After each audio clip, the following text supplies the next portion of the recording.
Humans are built to avoid rejection. Since the beginning of time, the fear of rejection has been an important survival strategy for humans to continue on. But now that we don't live in that environment anymore, fear of rejection is more about ego feeding, interpersonal relationships, or just simply intuition.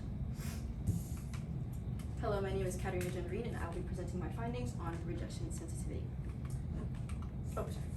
Psychology defines rejection sensitivity as, Psychology defines fear of rejection as an innate fear, and it traces back to an evolutionary level, but the issue arises as it spirals into something much worse. But to contextualize, let's show some normal reactions to adverse reactions to fear of rejection. So in the article Through the Tunnel from the larger book The Habit of the Loving, we see a short story about a little boy on a beach, admiring boys from afar, doing something that he thinks he can't do. He's from a foreign country and he has no commonality with them, and Lessing quotes, as he says, "To be with them, of them, was a craving that filled his whole body." Lessing doesn't necessarily describe why he feels this way, but they do emphasize as he has this strong wanting to belong with them. In a more real, relatable situation, we see Simone Biles, one of the most decorated gymnasts of all time. In the 2020 Olympics, she was faced with a very difficult challenge and had to deal with the mental constraint of whether to drop out of the 2020 Olympics and either disappoint her team or disappoint the whole country. This fear of rejection took a major toll on her, and she ended up becoming very vulnerable, as we see in an article titled The Athletic by Marcus Thompson II, and she explains as to how she overcame these challenges. Another important note is that reaction to rejection is not rejection sensitivity. Embarrassment or adverse reactions are very normal, and your body will actually express this physically, such as a pit feeling in your stomach. This does not equal rejection sensitivity. There's no clinical diagnosis, but it is denoted as an emotional response that often overlaps with other mental disorders, and the reaction to the situation is often disproportional. It doesn't match the situation at hand, whether real or perceived.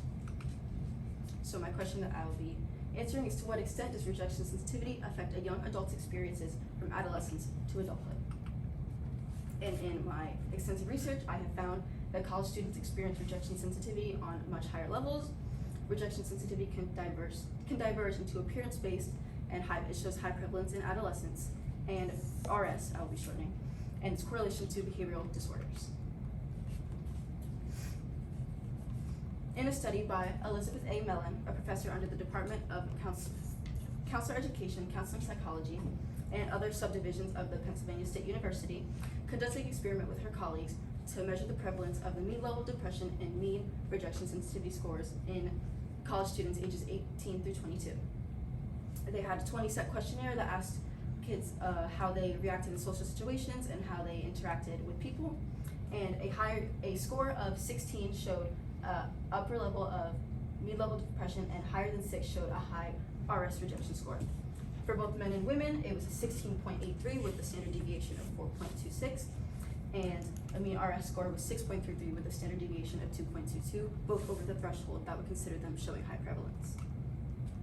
Moving into more appearance-based, but still in a college student setting, ages 8 through 22, we have a sample size of 220, and a study conducted by Park and DiRado et al. From the University of Buffalo and NYU explored the discrepancy between rejection sensitivity of men and women, asking them questions and discussed the notion of pretty privilege in Western culture and how that is deep-rooted into society, and how women usually experience this on a greater level than men.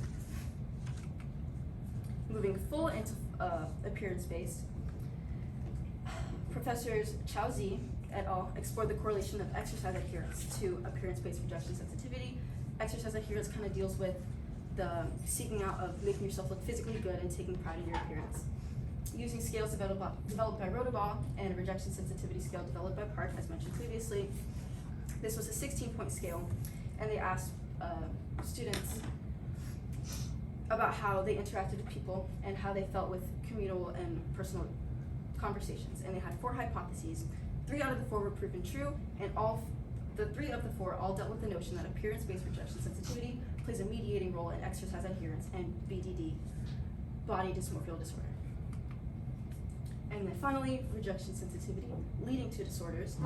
It is important to know that adolescence is a time characterized by heightened sensitivity to social information, especially social rejection, as you are constantly under the pressure of feeling like you need to belong with people. 75% of all mental health disorders emerge before the end of adolescence, which is characterized by the ages of 10 to 24. They conducted 2 experiments, one of 357 participants, mean age of 19.4, standard deviation of 4.18, and 63% of all females reported that they dealt with higher levels of SRS than men. And then in another study conducted by the same people, they discovered that social rejection sensitivity, emotional disorder symptoms, and negative interpretation bias all show correlation. The negative interpretation bias into emotional disorder symptoms shows a 58th percentile. And that the social rejection sensitivity is a 48% way into emotional disorder symptoms, showing that they are all in a triangular formation and work together. Final conclusion, I said that rejection sensitivity can severely affect a person's life experiences, as shown before, college students, which is a peak time in life, and then also through adolescence from ages 10 to 24, and shown in behavioral disorders and body disorders and mental states can severely affect the way a person interacts with people, and it shows in different forms, such as social and appearance. And potential limitations of my research and its conclusion are the sample size, because it's important to get a variety of people to make sure that your data is as accurate as possible, and long-term effects, as there could be more data explored as to how it affects into middle age and later life. Thank you.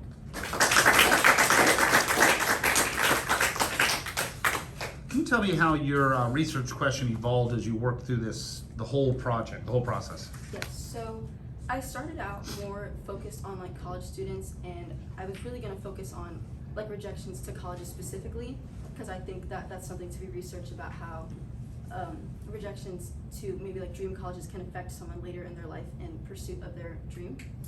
But I couldn't find much research with multiple perspectives that really meshed together, so I kind of broadened it to rejection as a whole instead of just rejection to colleges. Okay.